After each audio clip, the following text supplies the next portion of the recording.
Good afternoon, East Africa. It is now 1 p.m. in Nairobi, Kenya. We're coming to you live from the KTN News Center here along Mombasa Road. My name is Yvonne Okwara Matole, and we are covering for you Tanzania's transition in a way only we can. We have our reporters spread throughout. Mercy Kandia, John Alanamo, Muhammad Ali, Paul Nabiswa, Ali Manzu, Francis Ontomwa, Ben Kitili, and our entire team. We want to make sure that we give you all the issues as the 22 million registered voters decide who will lead them and who will make decisions on their future for the next 5 years. This is KTN News.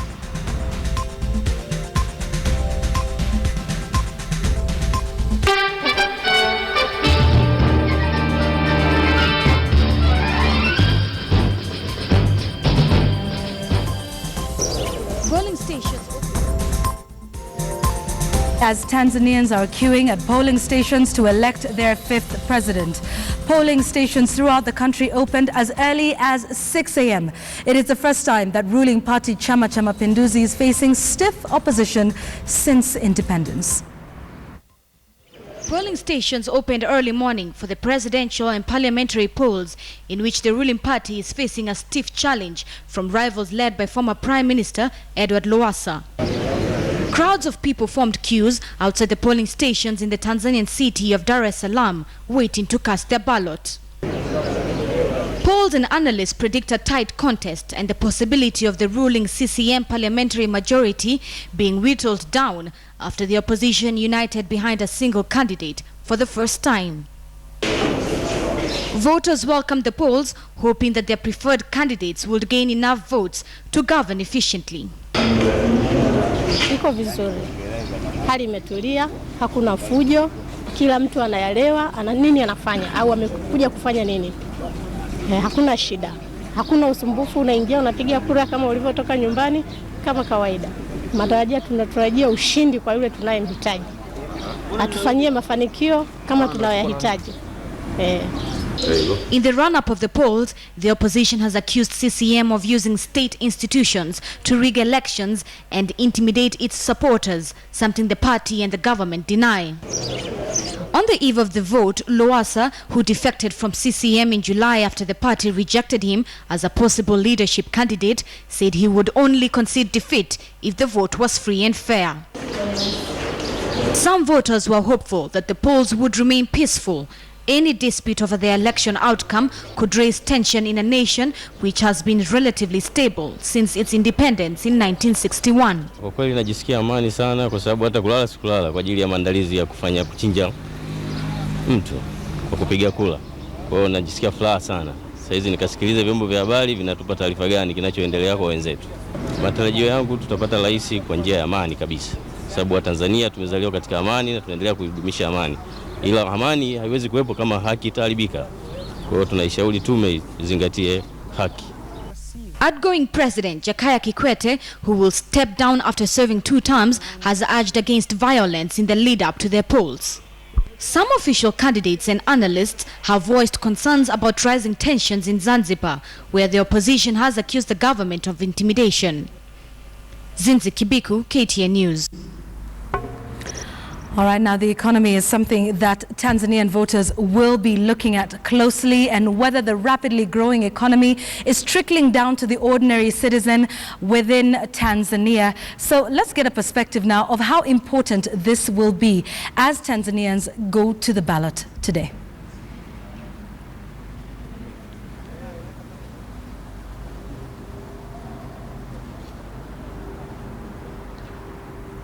All right, now the election that we're talking about today comes amid a rapidly growing economy.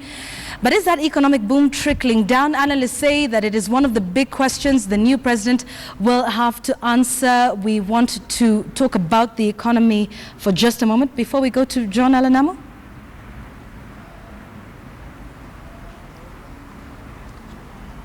Haya, niko sawa.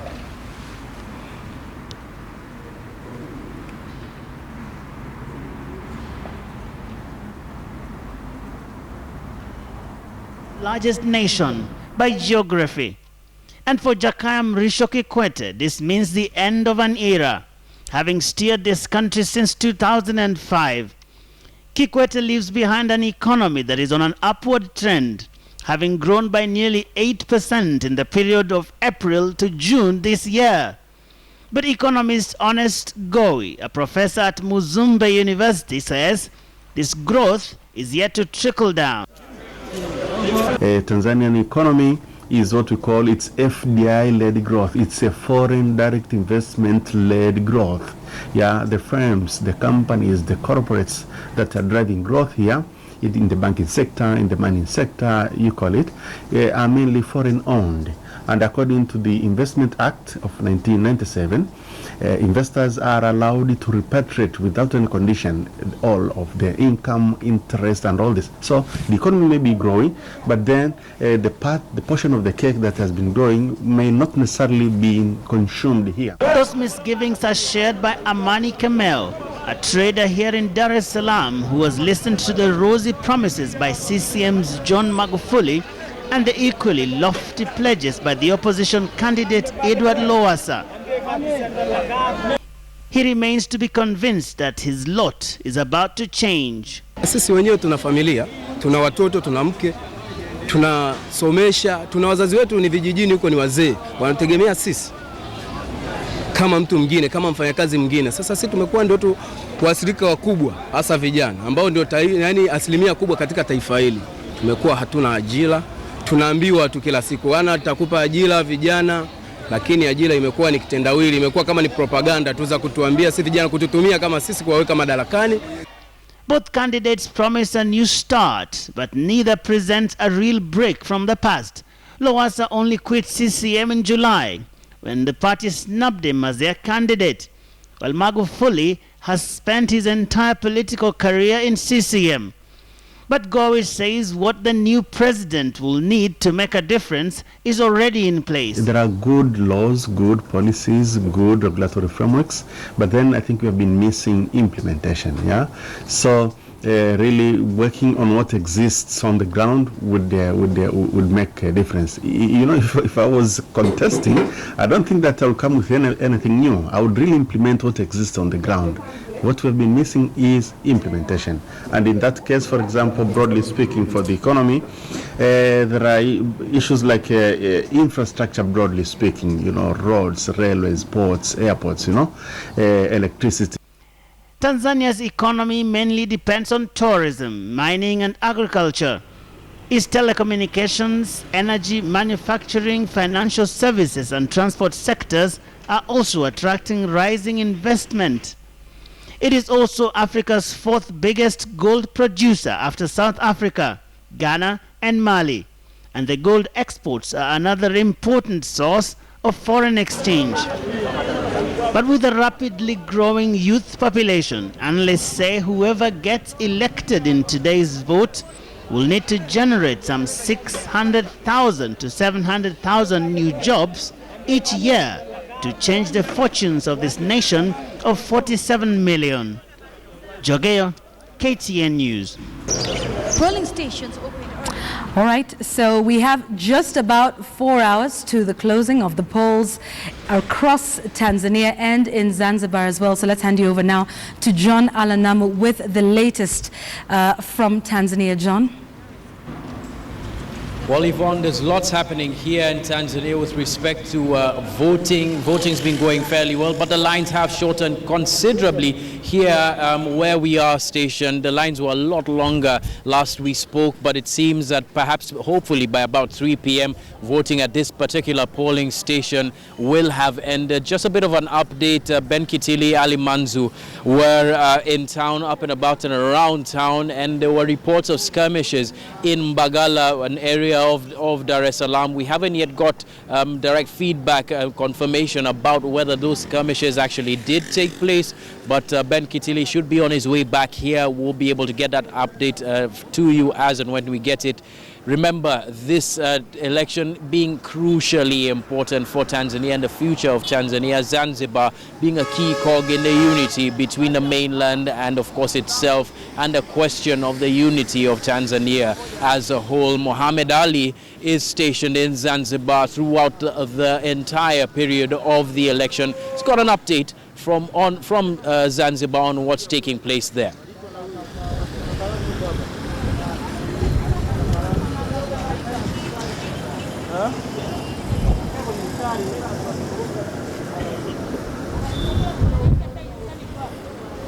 All right, Muhammad Ali's update not yet ready though, but it will be coming fairly soon. The updates so far that we've received from him are that members of the opposition CCM party have expressed confidence about what's going on there. The voter turnout there is extremely high, as well as former members of the parliament there also voting in Zanzibar. Let's get an update now from Ben Kitili on what's been going on here in Dar es Salaam.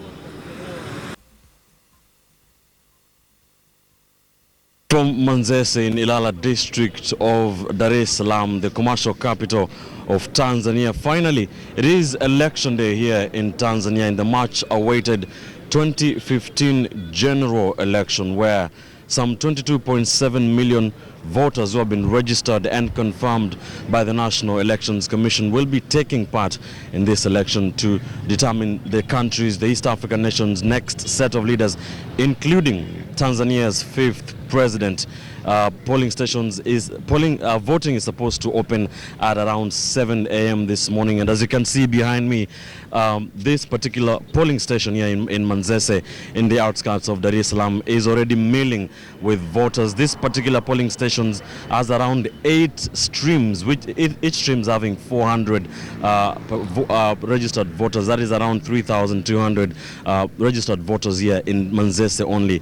In the 2010 general election, there was a low voter turnout according to the National Elections Commission, just slightly less than 50%.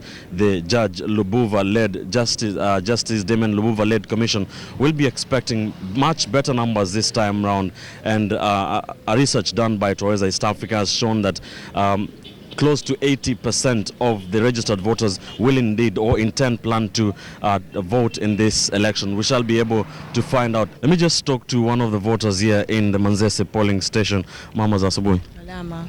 Unatarajia nini leo? Uchaguzi mkuu umefika, umengojewa sana. Upo tayari? Niko tayari. Na unatarajia nini leo? Tunaomba Mwenyezi Mungu kwa kweli uchaguzi wa leo tumalize salama. Tumalize salama. Mwenyezi Mungu atatusimamia inshallah. Asante mama. That is just one of the 400 voters in this particular stream of the Manzese polling station. It is a polling station that has around 3,200 registered voters. A lot of the 22.7 million voters across the Republic of Tanzania are expected to be casting the vote. Polling opens at 7 a.m. Let's talk to another voter. Boss za asubuhi. Salama, umemkaje bana? Salama kabisa. Sasa uchaguzi umengojewa sana huo mwaka 2015 umefika. Unahisi nini? Kwanza nafurahi sana. Kwanza namshukuru Mwenyezi Mungu kwa kutufikisha siku hii ya leo ya uchaguzi. Naomba Mwenyezi Mungu ajalie uchaguzi uende salama na amani kabisa. Unatarajia nini leo? Leo tunatarajia kumchagua mtu tumpendaye. Tunamshukuru Mwenyezi Mungu kwa kutufikisha siku hii ya leo. Na hili jambo limekuwa likiongelewa sana kwamba watu wakipiga kura, wengine wakae kule wachunge kura, wengine wameambiwa waende nyumbani. Unahisi vipi kuhusu hili jambo? Wameongeza kiusalama zaidi ya watu kutokana na hii vikundi havitakiwi vurugu hapa na pale. Kwa hiyo vitu kama hivyo havitakiwi. Kama unapiga kura, unaweza kukaa, basi kaa muda upanga serikali ukae kwa umbali fulani ukae. Lakini sio unakaa watu wananani mnakusanyika watu kibao, vikundi havitakiwi. Wewe ukipiga kura utafanya nini? Mimi nikipiga kura inabidi nisogee kidogo na maeneo haya. Asante boss. This is Manzese polling station. It's a station that has around 8 streams, each one containing around 400 registered voters. Just a drop in the ocean in the 22.7 million voters who have been registered and confirmed by the National Elections Commission. And of course, the candidates, the presidential candidates will be casting their votes in different polling stations across the United Republic of Tanzania. Some of the leading presidential candidates, CCM's John Magufuli, will be casting his ballot in Geita in the north of the country. Ukao, Chadema's presidential candidate Edward Lowassa will be voting in his Monduli constituency, a constituency that he has represented in parliament for more than 20 years. in Arusha region. And of course, the ACT Wazalendo candidate, Anna Mgura, the only female candidate in this presidential election, will be casting her vote in Singida region in the south of the country. And the outgoing president, Jakaya Mrisho Kikwete, will also be voting this morning at Msonga in the outskirts of Bagamoyo. We are here in Tanzania, just spread out across this vast East African nation to give you the lowdown on what happens on this polling day here in Tanzania. All right, this of course is an election taking place in a Swahili speaking nation, and we've got Swahili speaking reporters, people as accomplished as Ali Manzu. Hebu sasa nimpishe Ali Manzu ambaye alizuru maeneo ya Karioko. Shughuli ya upigaji kura nchini Tanzania imeanza. Raia wa Tanzania wanashiriki katika shughuli hii kumchagua rais, mbunge na diwani. Ni shughuli ambayo ilianza mwendo wa asubuhi, vituo vikifunguliwa saa 12 katika baadhi ya vituo hapa jijini Dar es Salaam, na hivi sasa niko katika kituo kimoja ambacho wenyeji kama unavyoona mtazamaji wamejitokeza kwa wingi ili kushiriki katika kupiga kura. Yani ni haki yao, kama walivyosema, haki ya kimsingi kushiriki katika zoezi hili ambalo linakuja baada ya miaka 5. Hivi sasa nitajaribu kuzungumza na wawili watatu watupe hisia zao kuhusiana na shughuli hii ambayo imeanza asubuhi ya leo. Nyuma yangu ni foleni ya baadhi ya wapiga kura ambao wamejitokeza kwa wingi ili kushiriki. Nitajaribu kuzungumza na mmoja hapa. Labda ndugu, habari ya leo? Nzuri tu, habari yako? Salama sana. Kwa majina unaitwa nani? Mimi naitwa Majafa Sandi. Jafa.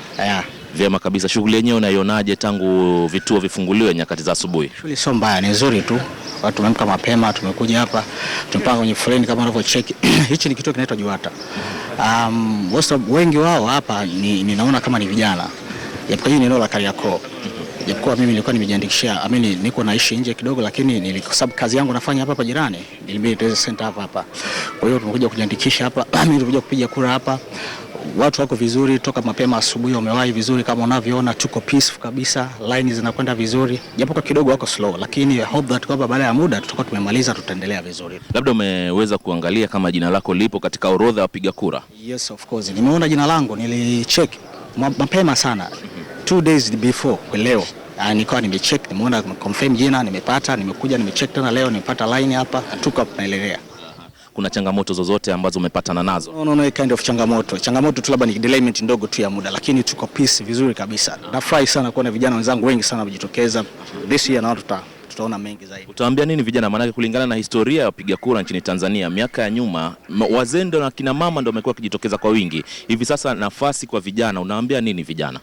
Vijana kwa kweli mimi nishukuru sana kuona kama unavyoona nilivyokuambia toka awali. Namba kubwa sana ni vijana. Sio labda wazee wanatarajia baada ya muda kidogo wasogee nao pia waendelee, kwa sababu mpaka saa 10 itakuwa ni mwisho. Lakini lengo langu kubwa sana, haki ya msingi sana ipo kwenye kura yako. Kijana kiweza kujitambua leo hii itasaidia pia mbele, pia hata viongozi nao wapata watakuja kwamba kweli sasa hivi tuna vijana ambao wanajielewa, sio vijana ambao wako design ile. Ilikuwa inasemekana kwamba wengi wao vijana hawataki kufanya kazi, wanakaa ni watu wa kushabiki na makundi na nini, lakini this time hiyo kitu haipo. Watu wengi sana wanataka kufanya kitu ambacho kitakachowasaidia kwenye maisha yao. Kwa naamini kabisa hata viongozi wetu pia nao pia wanaona kabisa ari ni kubwa sana, motion imekuwa iko juu sana ya vijana. So that's why na kwa sifa sana vijana waendelee kwa hivi, kwa sababu namba kubwa sasa hivi inaonekana ya vijana, wazee wanakwenda kipungua na vijana ndio nguvu ya kishukutwa. Kwa hiyo ombi langu kubwa sana kwa vijana, tuendelee kuwa na hali kama hii. Itawapa nguvu hata wa viongozi kujua kwamba kama sasa hivi vijana wameamka. Vyema kabisa. Mzee wangu, labda hisia zako ni zipi katika siku ya leo ambapo Tanzania inafanya mabadiliko yake? Mimi nashukuru tu kwamba watu wengi wamejitokeza, wanapiga kura na mambo yanaenda vizuri kabisa. Na nafikiri kila mtu anajua kabisa atachagua kiongozi upi ambaye anampenda. Swala lingine ambalo ni la msingi, je, kumekuwa na utulivu ama umeweza kushuhudia vurugu za hapa na pale katika shughuli hii? Hapa vurugu hakuna, hapa shughuli inaenda vizuri, hali ni shwari kabisa, hamna tatizo lolote hapa.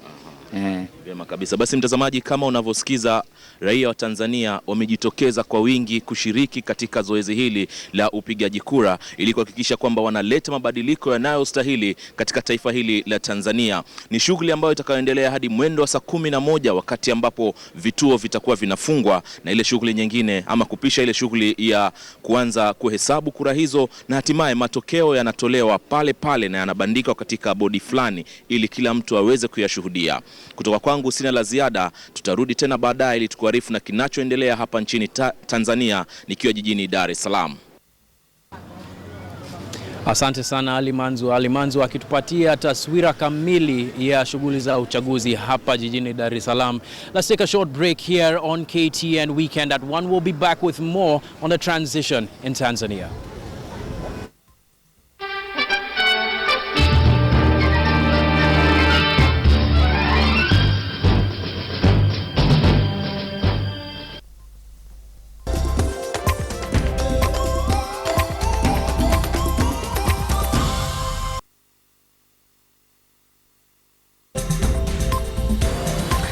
All right, thanks for staying with us on Weekend at 1 right here on KTN News, where you get the whole story. Our focus on the transition in Tanzania continues in just a short while, but there's also a vote going on as we speak, a little further afield in Ivory Coast, that's holding its first post-war presidential poll today. They're holding a bitterly contested presidential election there, the first since the civil war ended in 2011. The pictures on your screen are voting going on that opened just a couple of hours ago. President Alassane Ouattara running for a second term in a country that is known as the world's largest cocoa producer, and he's widely expected to carry the day, but then of course it is up to the voters to decide. If we just take you a little bit back to some history of Ivory Coast, 3,000 people were killed in the conflict which ended with Alassane Ouattara coming into power in the year 2011. And remember the former head of state, Laurent Gbagbo, who was subsequently arrested and is due to stand trial at the International Criminal Court on war crimes charges. Of course, a lot of expectation there as President Alassane Ouattara, the incumbent, who's cast his vote this morning, expected to carry the day. There are 10 opposition candidates, including former Prime Minister Charles Konan Banny. He actually withdrew from the race, and they were alleging that the process was rigged to guarantee victory for Alassane Ouattara, who's a former IMF economist. Will be giving you the details on that election as well as we carry on. Let's bring you back to the country now, and some good news from the Standard Chartered Marathon Nairobi that continued with its reputation of having no past winners successfully defend their crown, as Joshua Kipkorir and Elizabeth Rukomoy emerged this year as winners, walking away with 1.5 million shillings each. The marathon, dubbed Seeing is Believing, also saw Patrick Kipngeno and Purity Jabi win the 21-kilometer race. Remember, it's for the Seeing is Believing charity that aims to give sight to young children who are suffering from preventable blindness in the country. So we want to wind up Weekend at 1 right here on KTN Home, and thank you very much for watching our bulletin this afternoon. But our extensive wall-to-wall rolling coverage of the Tanzanian elections continues on KTN News. So switch over to 274 on DSTV, channel 14 on GoTV, on Zuku rather, and channel 94 on GoTV, as we continue to let you know what is going on across the world with what we're calling Election Sunday. We're covering Tanzania, Ivory Coast, Poland, and Argentina as well. So stay with us right here. I'm Yvonne Okwara Matole. We'll see you after this short break.